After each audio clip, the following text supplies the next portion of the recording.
ઈસડી ધૂપ નીકળે વચ્ચે રહી જશે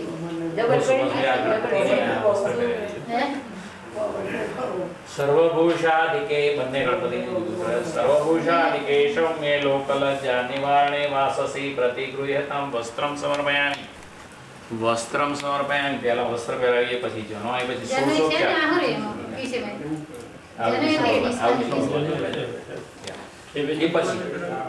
ના પહેલું શું વસ્ત્ર પહેરાવ્યું તમે બેન આને હાથ પડે સર્વભૂષાધિકે સૌમ્ય લોકલજ્જાને સરસ્વતી વાસસી વસ્ત્રમ સમર્પયામિ વસ્ત્રાંતે યજ્ઞોપવિત આવે છે એનો ચડાવી દો અહીંયા નીચે મૂકી દેજો નવવિદંતુ સંયુક્તમ ત્રિકોણમ દેવમ ગ્રહણમ પ્રવેશી યજ્ઞોપવિતમ સ યજ્ઞોપવિતાંતે કુમકુમ કંકુના છાંટા નાખ્યા છે આપણે ચાંદલા તો કરી દીધા છે ને કુમકુમ અંતરાંતે પુષ્પાણી માલ્યાદિની સુગંધિની માલત્યા પૂજાર્થમ પ્રતિગૃહ્યતામ પુષ્પમ સમર્પયામિ 16 વસ્તુ અર્પણ કરવાની છે तुलसी दलम समर्पयामि तुलसी हेम रूपा च रत्न रूपम च भौमुख वाससी हरिप्रियम सौभाग्य द्रव्याणि समर्पयामि अबिलम आयुषं वृद्धि गुलालम प्रतिवर्धनम अबिल कुलराय सकलाय जगद्दिताय नागाननाय श्रुति अग्नि विभूषिताय गौरीसुताय गणनाथ नमस्ते मंत्र पुष्पांजलिं समर्पयामि सत्यनारायण देव की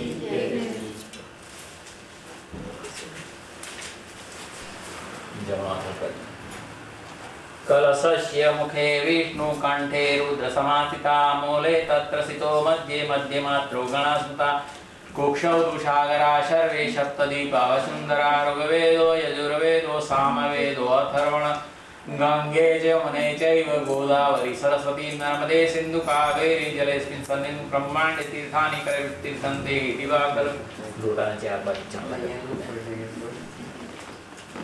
चार दिशा में पूर्वे ऋग्वेदाय नमः दक्षिणे यजुर्वेदाय नमः पश्चिमे सामवेदाय नमः उत्तरे अथर्ववेदाय नमः आवाह्यं संपूज्य सर्वाणि तीर्थानि आवा भ्रवन्तु भ्रवन्तु भ्रवन्तु भ्रवन्तु मारे बोलવાનું છે અસ્તુ કલ્યાણ ત્રણ વખત આપણે આ વિધિ કરવાની ઓ બ્રાહ્મણ મહ્યમ સકુટુંબીજને મહાજનાન नमस्कुर्वाणाय आशीर्वचनम अपेक्षमाणाय कल्याणम पुण्याहं भ्रवन्तु नमस्कुर्वाणाय आशीर्वचनम अपेक्षमाणाय कल्याणम पुण्याहं भ्रवन्तु भ्रवन्तु આ સંસ્કૃતના મંત્રનો અર્થ છે કે હે બ્રાહ્મણ મારું સર્વ રીતે કલ્યાણ થાય અને અમારે જવાબ આપવાનો છે पुष्टिरस्तु तुष्टिरस्तु लक्ष्मीवान पुत्रवान आयुष्यवान सर्वे रीते सुखी भव सर्वे भवन्तु सुखिनः सर्वे सन्तु निरामया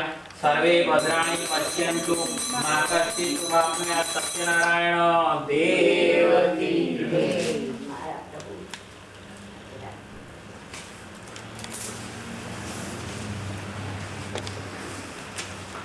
આવે છે ને આ બે ડાબા હાથમાં ચોખા રાખજો આ રીતે પણ બે દાણા ચડાવ્યા કરજો કહું તે પ્રમાણે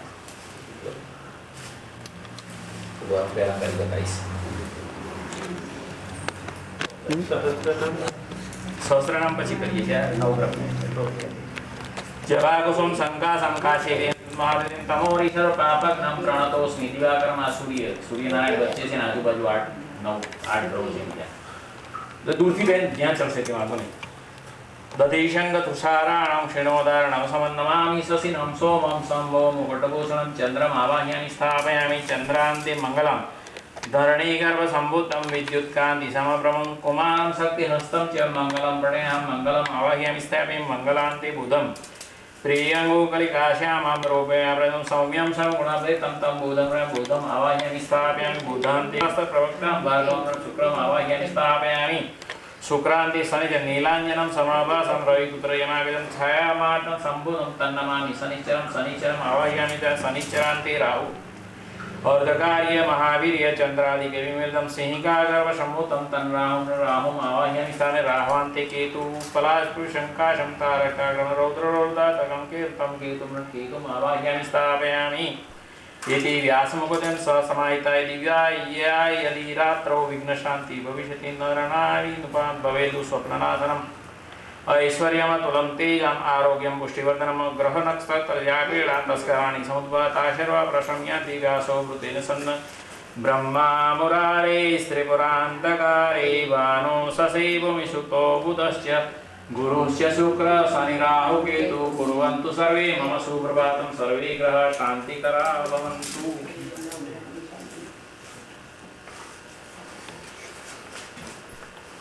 तोये नमः। वसुदेवसुतं देवं कंसचारुणमर्दनं देवकी परमानन्दं कृष्णं वन्दे जगद्गुरुं। सत्यनारायण देवकी जय। अथ श्री सत्यनारायण कथारम्भो। ऋषिवाच एकदा नैमिषारण्ये ऋषगसवनकाय प्रपश्य मुनें सर्वं सुतं पौराणिकं व्रतेन तप्सं किं व्याप्राप्यते वाञ्छितं तत्सर्वं श्रोतुमिच्छामि कथयस्व मानसुतोवाच। नारदेनेव संपृष्टो भगवान परमेश्वरे यथावत् समाहिता। એક વખતને વિશે નૈમિષારણ્યમાં 33 કોટી ઋષિઓ ભેગા થયા હતા।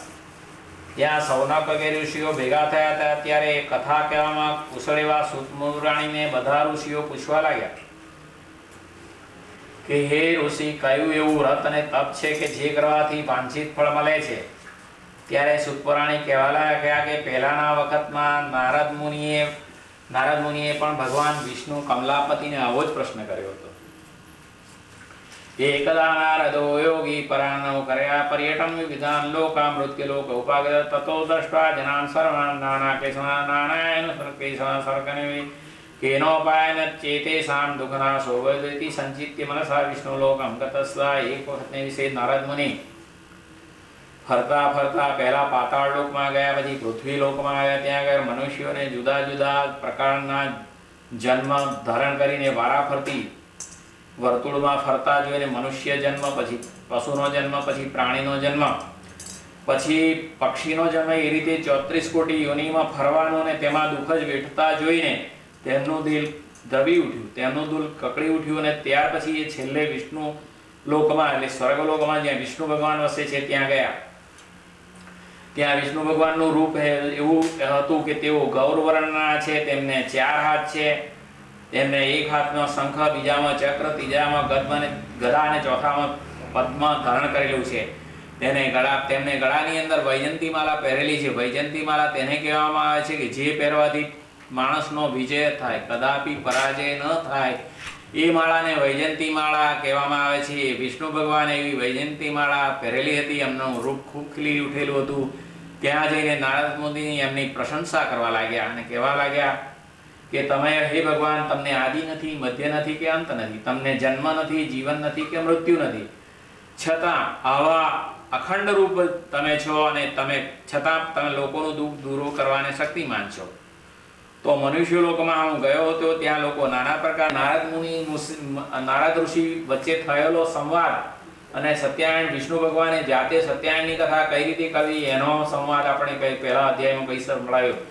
ત્યાર પછી સુતપુરાણી ને સૌનક ઋષિ પૂછવા लाग्યા કે તમે આ કથા કઈ રીતે કરવી ને એ બધું તો અમને સમજાયું અને તેનું ફળ શું છે તે અમને કઈ સંભળાવો। ત્યારે કે તે પુરુષોને ધન ધાન્ય અને નોકરીમાં બરકત આપવા વાળું છે, સ્ત્રીઓને સૌભાગ્ય અને સંતતિ આપવા વાળું છે અને દરેક રીતે માણસનું કલ્યાણ કરવા વાળું એવું આ વ્રત છે।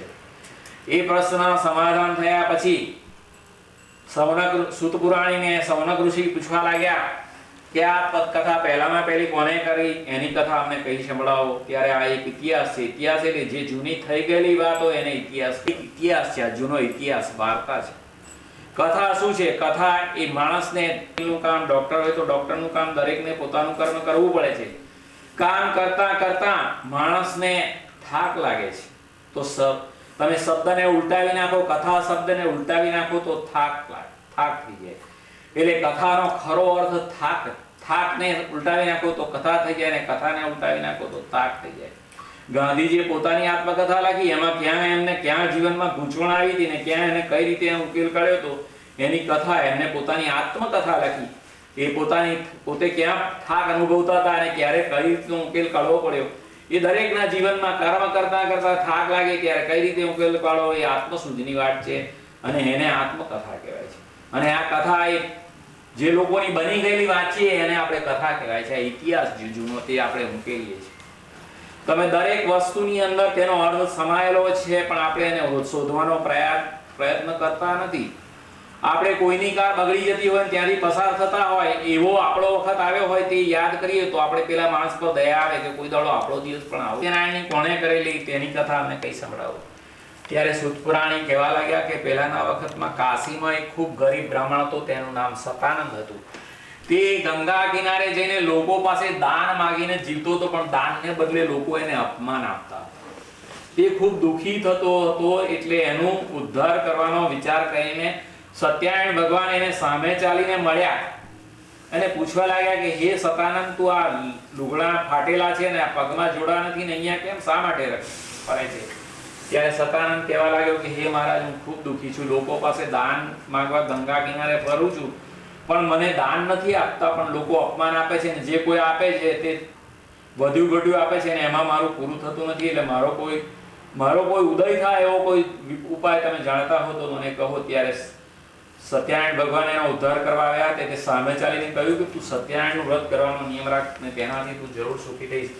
ત્યારે આપણે પહેલા અધ્યાયમાં કહ્યું તે પ્રમાણે ક્યારે કરવી, કેવી રીતે કરવું એ બધો વિધિ પૂછી લીધો અને પછી એ ઘેરે આવ્યો અને સત્યનારાયણ ભગવાન દૂધ, ખાંડ, સાકર બધી વસ્તુઓ સવાયા પ્રમાણમાં લઈ ગયો અને જેવી રીતે સત્યનારાયણ ભગવાને બ્રાહ્મણના સ્વરૂપે કહ્યું હતું એવી રીતે એને પહેલી સત્યનારાયણની કથા સતાનંદે કાશીમાં કરેલી.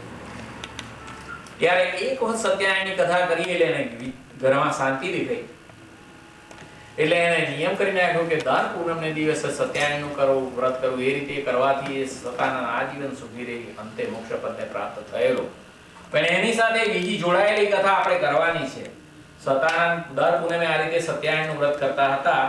ત્યારે કહ્યું કે સતાનંદ પછી સૌનક ઋષિ પૂછવા લાગ્યા કે હે સૂતપરાણી, અમે જાણ્યું કે બ્રાહ્મણ સતાનંદે પહેલી સત્યનારાયણની કથા, એના પછી કોને સત્યનારાયણની કથા હતી અમને કઈ સંભળાવો. ત્યારે સૂતપરાણી કહેવા લાગ્યા કે એક દિવસ પૂનમને દિવસે સતાનંદ પોતાના ઘરની અંદર સત્યનારાયણની કથા કરતા હતા. ત્યારે જેના લાકડા કાપીને જેનું પોષણ થતું હતું એવો લાકડાના ભારાવાળો કઠિયારો જંગલમાંથી લાકડા ભારી લાવીને કાપીને સવારે આગલા દિવસનો ભારો વેચવા જાવ અને બપોર પછી ભારો વેચીને ઘેરા કાપીને ઘેરા હોય એ રીતે એનું જીવન ચાલતું હતું. એમાં પૂરું થતું ન હતું. એવો ગરીબ ભિખારી જેવો એક લાકડાના ભારાવાળો કઠિયારો સતાનંદના ઘર આગળ આવી ચડ્યો. એને વિચાર થયો કે એને તરસ લાગી હતી, એટલે એ જાણતો ન હતો કે સતાનંદ ઘરમાં કથા કરે છે. પણ એમના ઘરની અંદર ગયો પાણી માંગવા માટે. ત્યાં આગળ પૂજન થતું હતું. આ જે સત્યનારાયણની કથા થતી હતી એટલે ત્યાં આગળ એ બેસી ગયો અને ઘેર ગયો અને પોતાની પત્ની લીલાવતીને પ્રસાદ આપ્યો. બે જણાએ ખાધો અને પછી કહેવા લાગ્યો કે આ એક સત્યનારાયણ ભગવાનની પૂજા ઉલ્કામુખ નામના રાજા નદીને કિનારે કરતા હતા અને તે આ રીતે આપણે સત્યનારાયણનું વ્રત કરવાનું છે. આપણે ત્યાં બાળક થાય ત્યારે એને પોતાનો સંકલ્પ કર્યો અને પોતાની લીલાવતીની પત્નીને પ્રસાદ આપ્યો. તે વહેંચીને બંને ખાધો. એક દિવસને વિશે તે સાધુની પતિવ્રતા સ્ત્રી લીલાવતી ધર્મકૃત્યમાં તત્પર થઈ. પ્રસાદના પ્રભાવે ભગવાનની કૃપાથી તે ગર્ભિણીથી 10મે માસે તેને કન્યારત્ન લીલાવતીને પ્રાપ્ત થયું. તેનું નામ કલાવતી પાડવામાં આવ્યું. અને જ્યારે બાળકની પ્રાપ્તિ થઈ ત્યારે લીલાવતીએ યાદ અપાવ્યું કે આપણે સત્યનારાયણનું વ્રત કરી નાખીએ. ત્યારે લોભી એવો સ્વભાવનો વાણિયો કહેવા લાગ્યો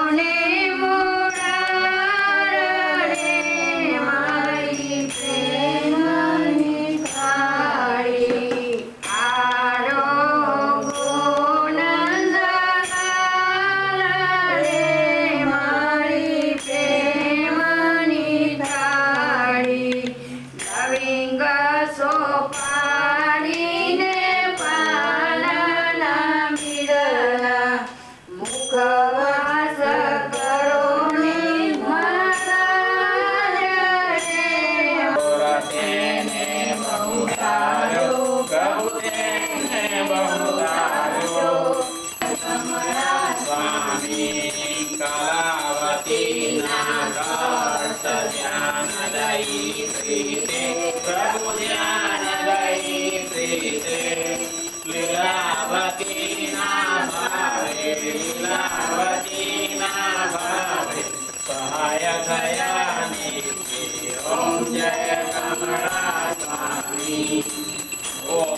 सर्वशक्ति सर्वे सदसदितैजामि प्रभुदि शरणागत श्रीदेव सत्यनारायण की प्रभु सत्यनारायण की सत्य भक्त गाहे हरि भक्तो गाहे भक्ति भावत की ओम जय स्वामी ओम जय सतगुरु स्वामी प्रभु जय सतगुरु स्वामी सहजानंद दयाळु सहजानंद दयाळु भगवत बहुनामी चरण सरोज तमारा बंधु कर जोड़ी प्रभु बंधु कर जोड़ी चरण से सदगारी चरण से सदगारी दुख ना जा तोड़ी नारायण नर भक्त श्रीय कुल तनुधारी प्रभु श्रीय कुल तनुधारी पामर पतित उगार्या पामर पतित उगार्या अगणित नर नारी नित नित नौतम लीला करता अविनाशी प्रभु करताय अविनाशी 68 तीरथ चरणे 68 तीरथ चरण उठी गया काशी पुरुषोत्तम प्रगट नो जे दर्शन करते प्रभु जे दर्शन करते काल करमति छोटे काल करमति छोटे कुटुंब सहित तसे आय अवसर करुणानिधि करुणा बहु की दीवारी करुणा बहु की दी मुक्तानंद कहे मोके मुक्तानंद कहे मोके देव की जय कर्पूरगौरं करुणावतारं संसारसारं भुजगेन्द्रहारं सदा वसन्तं हृदयारविन्दे भवं भवानी सहितां नमामि मङ्गलं भगवान् विष्णु मङ्गलं गरुडध्वज मङ्गलं पुण्डरीकाक्ष मङ्गलाय तनोरे सर्वमङ्गलमाङ्गल्ये शिवे सर्वार्थसाधिके शरण्ये त्र्यम्बके गौरी नारायणी नमोस्तुते नारायणी नमोस्तुते जलेन प्रदक्षिणीकृत्य आत्मवन्दनं समर्पयामि आत्मवन्दनं समर्पयामि